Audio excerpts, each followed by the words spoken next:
You know that exact feeling, right? Yeah. It's 3:00 p.m. Oh, yeah, the classic 3:00 p.m. wall. Exactly. You are staring down the hallway at the office vending machine, or, maybe you're working from home, and you find yourself just staring blankly into the pantry. We've all been there. Right. You are locking eyes with a brightly wrapped candy bar, or maybe a bag of, hyper-processed chips. And in that highly specific moment of afternoon fatigue, it doesn't look like a casual snack. It looks like an absolute lifeline. It really does. It's that midday dip where your energy just falls off a physiological cliff. Yeah. And your brain is essentially screaming for any rapidly digestible compound that will give you a quick jolt. Yeah. You aren't just hungry. You are in a mild state of metabolic panic. Metabolic panic. I love that term.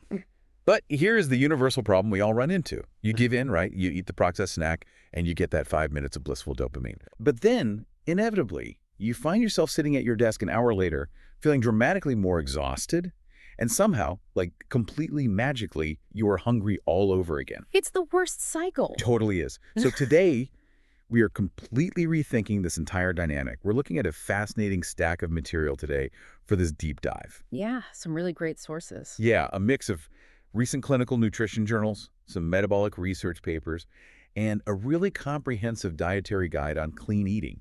And we're going to dissect exactly what our bodies are demanding at 3:00 p.m. Because it's not just about hunger. Right. We aren't talking about basic diet advice here.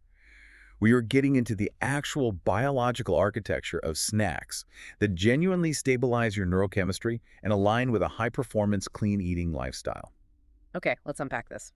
Because to change this habit, we first have to redefine what a snack is actually supposed to do for us, biologically speaking. That is the perfect starting point, honestly, because the clinical data we're looking at fundamentally redefines the snack. A snack should never be viewed as a mini meal. Okay. We really need to look at it as a bridge. A bridge. Right, a bridge. But, calling it a bridge is just a metaphor. Biologically, if that bridge is going to hold your weight and maintain your cognitive function until dinner, it requires very specific architectural materials. Right, because if you build a flimsy bridge out of refined carbohydrates, you're going to crash right through it into the river before you ever make it to 6:00 p.m. Exactly. You're just setting yourself up for failure. So if we look at the actual metabolic mechanics here, what materials are we supposed to be using?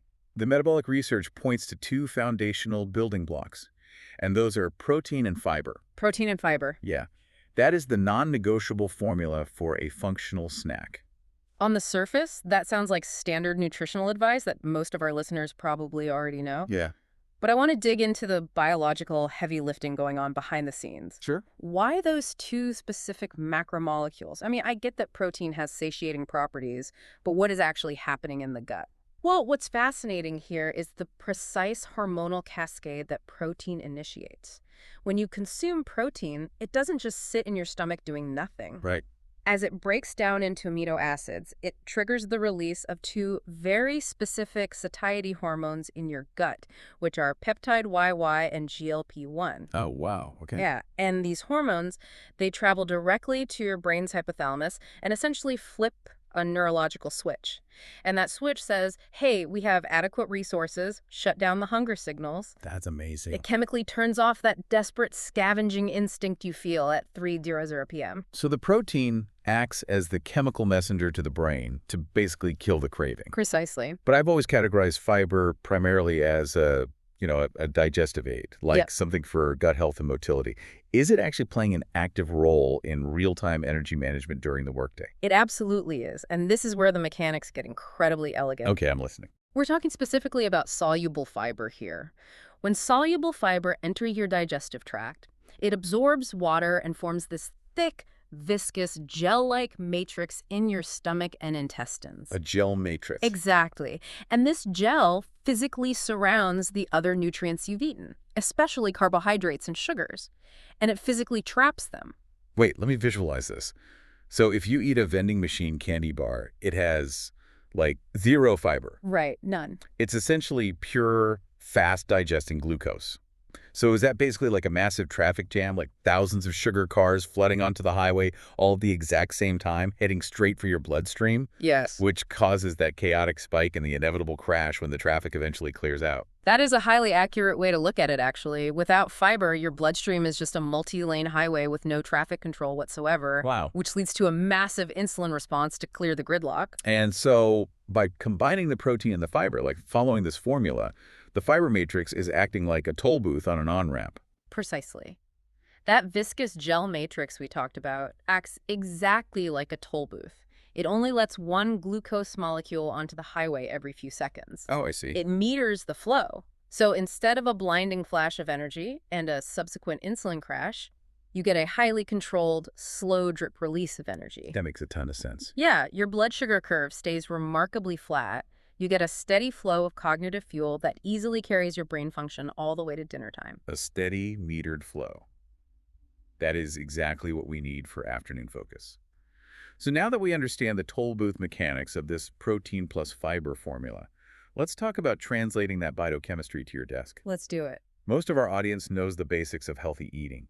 But when we look at the sweet and savory pairings the clinical guides suggest, there's some really interesting metabolic synergy happen. Oh, definitely. For instance, they highlight raw apple slices paired with almond butter. It's a classic pairing, right? But biologically, it hits every requirement of the formula with incredible efficiency. Sure, I mean, you get the hydration and the crunch from the apple, plus the protein and healthy fats from the almonds.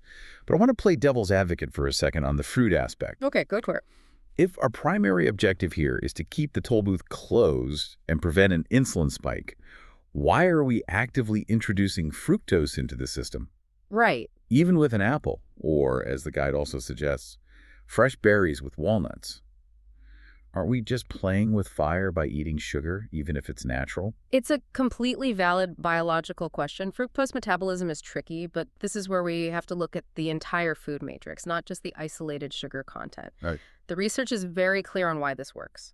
First, berries and apples are incredibly rich in pectin. Which is a fiber. Exactly, which is exactly that soluble fiber we discussed earlier that forms the gel in your gut. But the real magic happens because of the specific lipid profile of the nuts you are pairing them with. So the fats in the walnuts and almonds are doing the heavy lifting here. Exactly. Let's take walnuts, for example.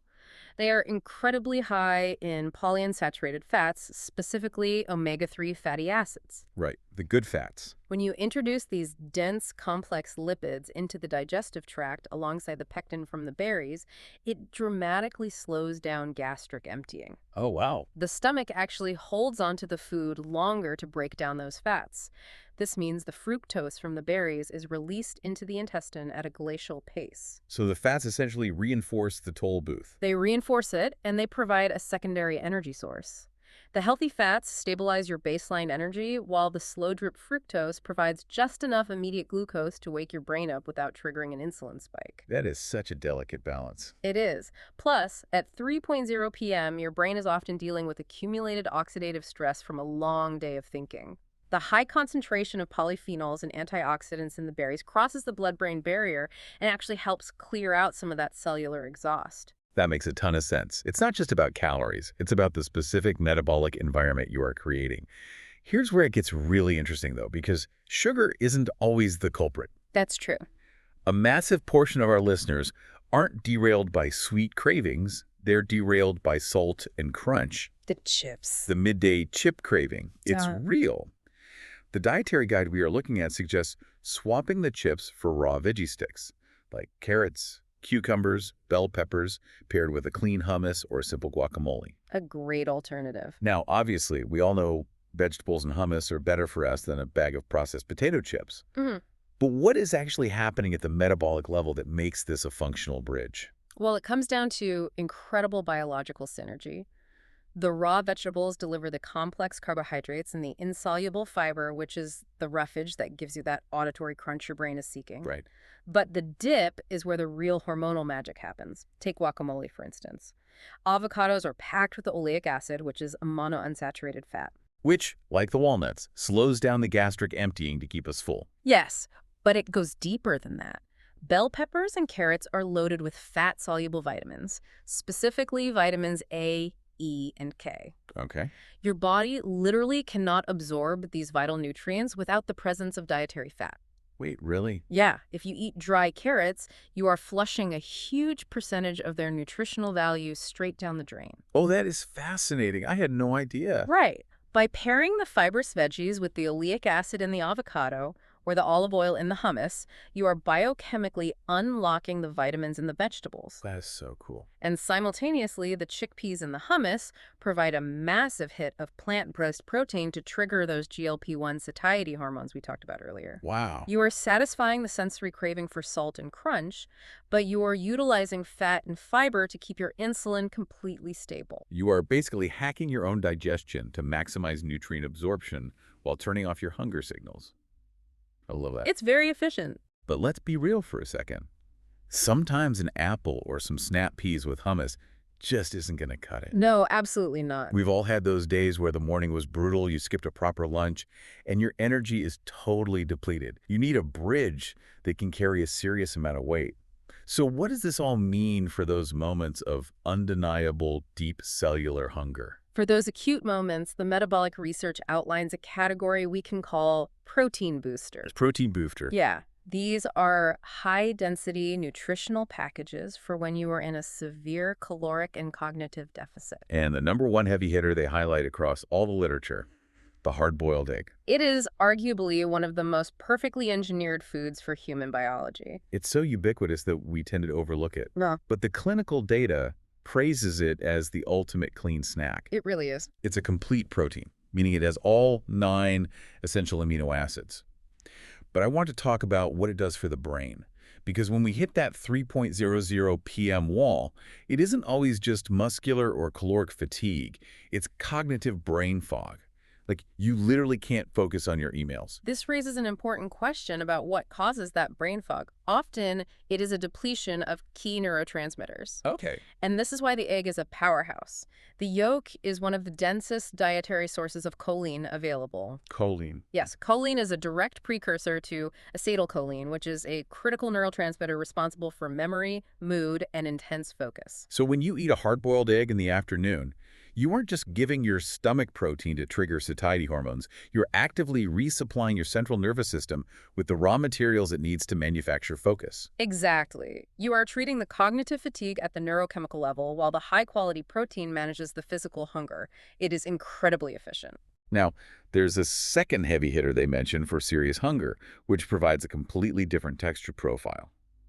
Plain, unsweetened Greek yogurt or coconut yogurt, heavily topped with seeds. Yes, a fantastic option. Now, our audience is savvy. We all know that flavored commercial yogurts are basically dessert disguised as health food. Oh, absolutely. They're packed with enough added sugar to blow right past our toll booth.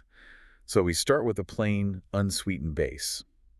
But why the specific focus on seeds as the pairing? It comes down to the specific amino acid profile of the yogurt and the micronutrient density of the seeds. Okay. Greek yogurt is incredibly high in casein protein. Now, unlike whey protein, which digests very rapidly, casein digests incredibly slowly. Like the soluble fiber. Exactly. It forms a gel in the stomach, very similar to soluble fiber, and releases amino acids into your bloodstream for hours. So it's the ultimate slow drip fuel. Yeah. But what do the seeds add biochemically? The guide specifically calls out pumpkin seeds and sunflower seeds. They provide crucial cofactors for cellular energy. Pumpkin seeds, in particular, are one of the best natural sources of magnesium. Magnesium. And if we look at things on a cellular level, your body's energy currency is a molecule called ATP. Your cells literally cannot generate or utilize ATP without magnesium. It acts as the key in the ignition. Wow, so you have the casein from the yogurt providing a steady hours-long supply of amino acids, and the magnesium from the seeds actively facilitating the production of cellular energy in real time. It's an incredibly sophisticated snack. It really is. Yeah. But this brings us to a major psychological hurdle, and I think everyone listening will intimately relate to this. Okay. Having this knowledge, like understanding the peptide hormones, the soluble fiber toll booths, the choline, the magnesium, it's fantastic in theory. Right. But when 3.0 p.m. hits and your prefrontal cortex is absolutely fried from making decisions all day, Yeah. and your boss just sent a stressful email, willpower is completely non-existent. Zero willpower left. Right. If we know all this biochemistry, why do we still reach for the candy? Well, the dietary research points out a really crucial psychological concept here known as ego depletion. Ego depletion. Yeah. Throughout the day, every decision you make drains your prefrontal cortex. By 3.00 p.m., that cognitive gas tank is just empty. When your brain is stressed, it releases cortisol. And cortisol actively drives cravings for highly hyperpalatable, calorie-dense, low-effort foods. Because your brain perceives stress as a threat and wants rapid energy for survival. Precisely.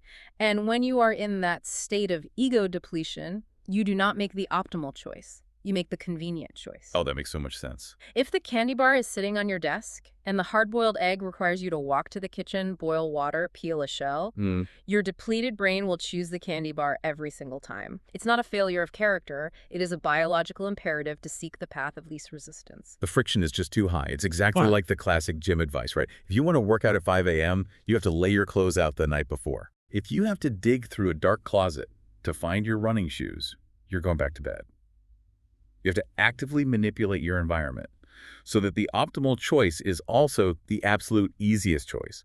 You have to bypass the prefrontal cortex entirely. If we connect this to the bigger picture, this is where the concept of choice architecture comes in. Choice architecture. Yeah.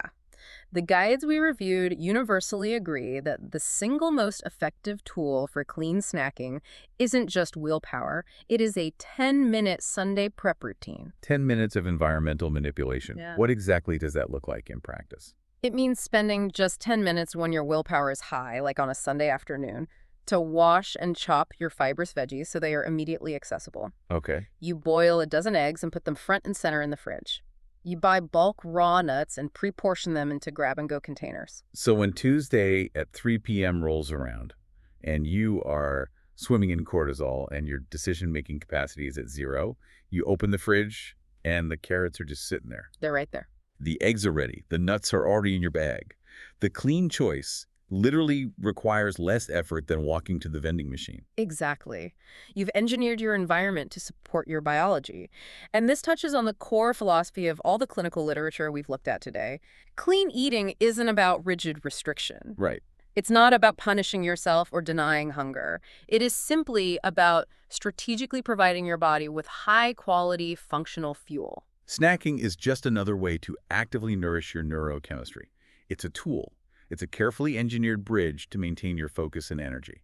Okay, let's recap this metabolic journey we've been on, because we've covered some incredibly dense practical ground today. We really have. We started by completely redefining the snack. It is a bridge designed to stabilize blood sugar, built using the ultimate formula. Protein to trigger GLP-1 satiety hormones, and soluble fiber to act as a metabolic toll booth, slowing down glucose absorption. Right. And then we examined how to leverage food synergy, pairing the pectin in fruits with the complex lipids in nuts to delay gastric emptying. We talked about unlocking fat-soluble vitamins in vegetables by pairing them with oleic acid in hummus or avocado. And for massive cognitive and physical hunger, we looked at the heavy hitters.